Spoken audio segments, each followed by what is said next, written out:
Welcome to our channel. Today we how to download Vultr API keys for VPS provisioning scripts, beginner guide step by step clearly.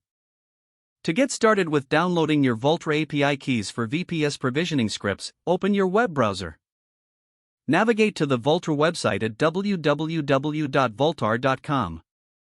Log in to your Vultr account using your credentials. Once logged in, locate the account menu in the upper right corner. Click on your account name to open the drop-down menu. Select the API option from this menu. You will be directed to the API settings page. Here, you may see a section titled API Keys. If you do not have an API key generated yet, look for a button that says Add API. A prompt will appear asking for a name for your new API key. Choose a meaningful name to help you identify it later. After naming your key, click on the Create API Key button. Your new API key will now be generated and displayed on the screen. It is important to copy this key immediately and store it safely. Do not share your API key, as it provides access to your account. If needed, you can create multiple API keys for different applications. Always manage your API keys through the same API settings page.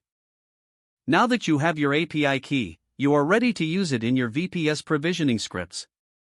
Remember to refer back to this guide whenever necessary. With your API key in hand, you're all set to automate your VPS management with Vultr. If the page does not load, refresh the browser or try again in a private or incognito window.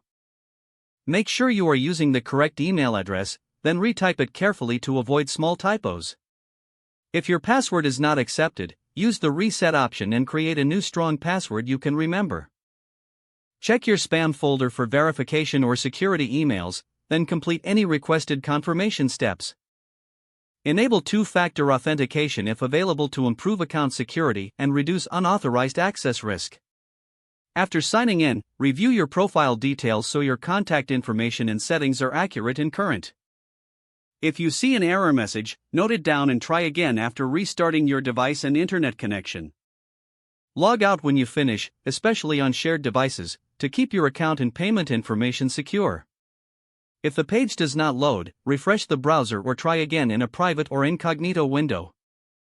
Don't forget to like this video and subscribe to our channel for more step-by-step tech guides.